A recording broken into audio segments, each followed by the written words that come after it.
So let's talk about the truth about the Tesla Model Y Affordable Standard Edition, the one that comes out at a price of $39,990.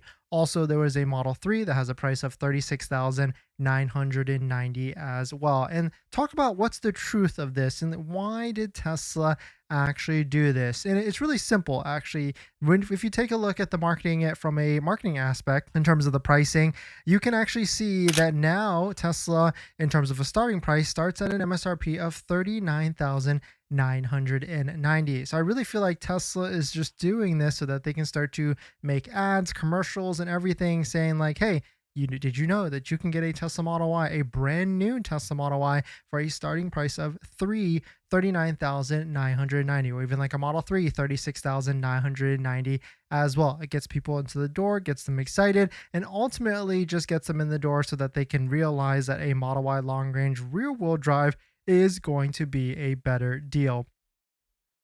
And maybe even start get people to realize with that 7,500, actually it was probably one of the best deals this year, especially like at one point you can get like a brand new Tesla Model Y for 1.99% plus the 7,500. Now, of course, we still have a few more months in the year to really see if any other future incentives start to change with Tesla, or they trying to loop anything into the deal. So we'll start to see as well. But here's where I really feel like affordable, if Tesla can get to these type of price ranges, and maybe they can, because we have no idea what's going to be happening later this quarter or even next year when we get to the first quarter of 2026. It's going to be a very interesting time frame, that is for sure. I mean, quarter one is always the worst time for sales. Doesn't have to be Tesla, it could be any manufacturer, whichever.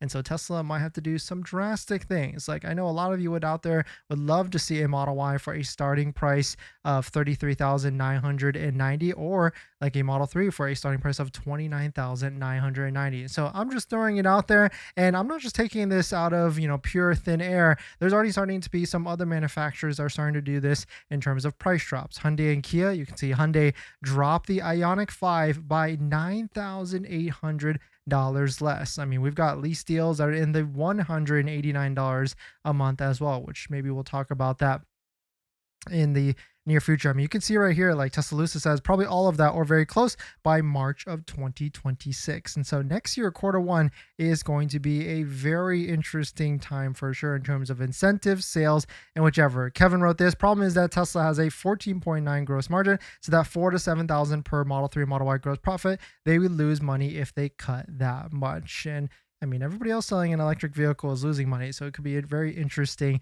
to see. Homeowners Catalog posted this. Exactly. Someone gets it. These models accomplish two things: prevent the starting price by rising by $7,500 because of the tax credit, and convincing people to spend more for the premium version, and how like the standard version is just getting people interested, getting them excited, and ultimately getting them into the door to drive a Tesla vehicle, and then ultimately realizing like, hey, maybe I should just pay the $5,000 more for the extra features, the different added range, all the different things that are added with that. But here's one thing I didn't realize, then the difference between the standard version versus the premium version.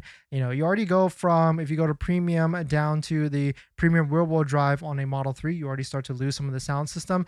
With the Model Y, you actually don't, going from all-wheel drive to rear-wheel drive. But going from rear-wheel drive premium to the standard, look at this. You lose half the amount of speakers, going from 15 speakers down to 7. And you lose the subwoofer as well. And so really, I'm not sure who it really wants to get the standard range or the standard version. It really just makes sense to pay the $5,000 more, get the wheels, get the range, get the audio system, and get a lot more better vehicle, especially with the Model Y. Model 3, I could really see the argument case between like standard and the premium, but Model Y it's a head scratcher for sure to figure out who is actually buying the standard version at the end of the day. And so here's just like a zoomed out a little bit analysis from Cardiosha Guy talking about the 7,500 federal tax credit and how it's actually gone. And OEMs are scrambling to stay competitive. We talked about Hyundai and Kia are cutting prices outright. Tesla, GM, and Ford are cushioning payments with lease cash and low APRs.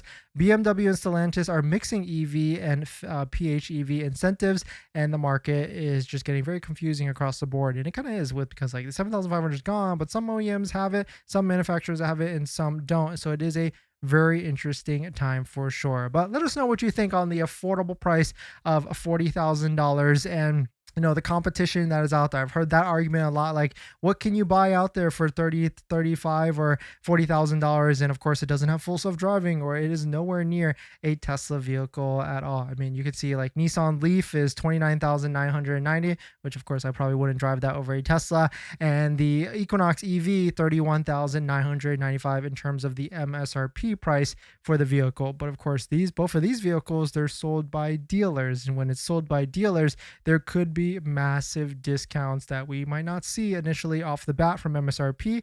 And so that's kind of the difference between Tesla and some of these other different brands that are out there. But Homar's catalog did post this as well. The Model 3 Standard brings an additional 13 million US households into the market for a Tesla when you drop down in price. But really, it's like not necessarily the price, it's also about like the payment, right? Whether it's a lease, a financing, or whichever in the near future for what people are buying it. But pretty interesting. I'm still, this is still sticking in my head from this video from Everyday Chris that the Model 3 and the Model Y have steelies on it under the caps, which, hey, you got to do what you can to lower the cost of Tesla vehicles and everything. But let us know what your thoughts on it. Let us know what you're thinking. One thing's for sure, if you're about to buy a brand new Tesla, don't forget about paint protection film and protecting your Tesla. That's why we personally like Tesbro's DIY paint protection film kit if you want to do it yourself and save thousands. And there's different modules or different kits that you can get. Some if you just protect the lower bumper, some you can do the full frontal, you can do the whole vehicle.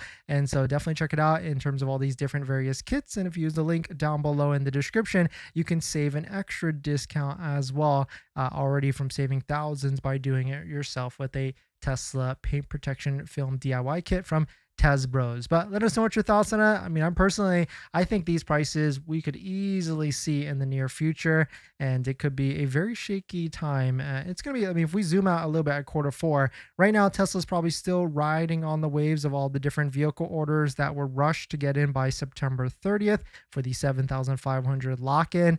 At some point, that's going to end, and maybe that might only last for the next month or so. And so I really feel like there's going to be some sort of Tesla incentives coming up by the end of this month. And so it'd be a perfect storm for everybody that has a pending order to be able to stack it with any incentives that roll out as well, whether it's like financial incentives or whichever. And so hopefully everybody's got their order locked in from September 30th. If you haven't and you missed out on the 7,500 federal tax credit, maybe send me a DM on Instagram or email, or an email contact information on my channel page so I can point you in the right direction with that. And also, if anybody out there hasn't picked up their Tesla yet and you want full self-driving for half off, you can also send me a message, email, or DM on social media as well. But let us know what your thoughts on it. Let us know what you're thinking.